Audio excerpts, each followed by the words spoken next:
নমরুদের হযরত ইব্রাহিম আলাইহিস সালামকে আগুনে নিক্ষেপ করার অলৌকিক ঘটনা।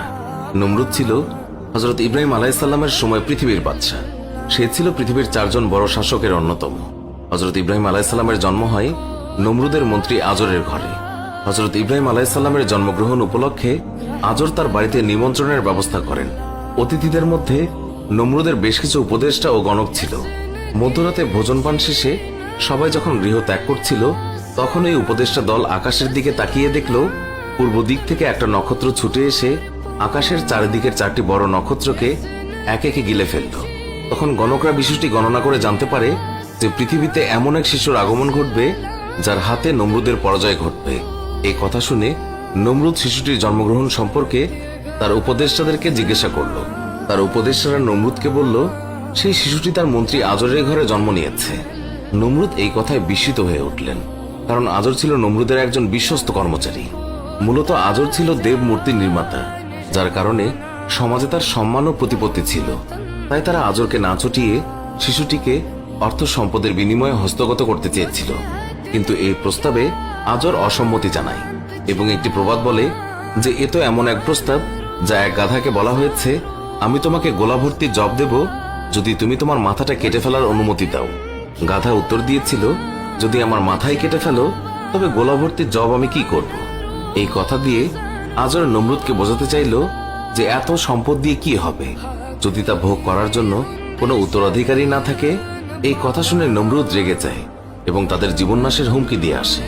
এক পর্যায়ে আজর তার কথায় রাজি হয়ে যায় এবং 3 দিন পরে নিজের সন্তানের পরিবর্তে তার এক দাসীর সন্তানকে নমরুদের হাতে তুলে দেন এবং নমরুদ ওই শিশুকে তখনই হত্যা করে। হযরত ইব্রাহিম আলাইহিস সালাম 10 বছর বয়সে সকলের থেকে আড়ালে এক গুহায় বসবাস করত। বাল্যকাল থেকে হযরত ইব্রাহিম আলাইহিস সালাম প্রকৃতি এবং স্রষ্টাকে নিয়ে গভীরভাবে ভাবতে শুরু করেছিল। অবশেষে সে আসল স্রষ্টাকে চিনতে পারে, আর তাই তার গোত্রের দেবদেবীর সব মূর্তি ভেঙে দেয় এবং বলে, যারা নিজেদের রক্ষা করতে পারে না তারা তোমাদের কিভাবে রক্ষা করবে। এর ফলে হযরত ইব্রাহিম আলাইহিস সালামকে বন্দী করা হয় এবং নমরুদের দরবারে নিয়ে যাওয়া হয়। তখন ফেরাউন তাকে জিজ্ঞাসা করেন, হে ইব্রাহিম, তোমার প্রতিপালক কে? হযরত ইব্রাহিমের জবাবে বলেন, যিনি এক, যার কোনো শরীক নেই, যিনি আরশের অধিপতি। নমরুদ রেগে গিয়ে তার লোকদের বললেন, ওকে পুড়িয়ে ফেলো।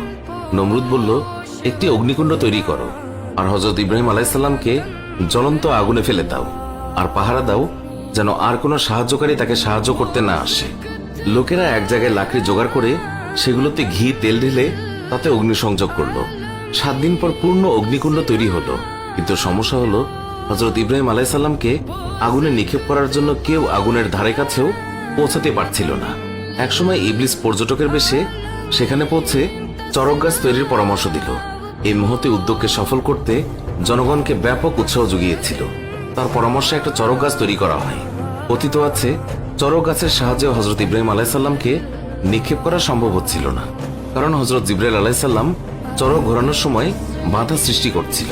তখন আবার ইবলিসের পরামর্শে চরক ঘিরে নগ্ন নাচের কারণে হযরত জিবরাইল আলাইহিস সালাম সেখান থেকে সরে গেলে হযরত ইব্রাহিম আলাইহিস সালামকে নিক্ষেপ করে তারা। হযরত ইব্রাহিম আলাইহিস সালাম তিনি আগুনে নিক্ষিপ্ত হলে জিবরাইল আলাইহিস সালাম তাকে জিজ্ঞাসা করলেন, তুমি কি আমার সাহায্য চাও? হযরত ইব্রাহিম আলাইহিস সালাম বললেন, আমার কেবল আল্লাহ তাআলার সাহায্য দরকার। তখনই মহান আল্লাহ তাআলা বললেন, হে অগ্নি, তুমি হযরত ইব্রাহিম আলাইহিস সালামের জন্য শীতল ও নিরাপদ হয়ে যাও। 37-97। হযরত ইব্রাহিম আলাইহিস সালাম 40 দিন পর্যন্ত অগ্নিকুণ্ডে ছিলেন। এরপরেও লোকেরা দেখল হযরত ইব্রাহিম আলাইহিস সালাম সম্পূর্ণ সুস্থ এবং জীবিত অগ্নিকুণ্ড থেকে বেরিয়ে এসেছে। এতে হযরত ইব্রাহিম আলাইহিস সালামের সম্প্রদায়ও অবাক হয়ে পড়েছিল।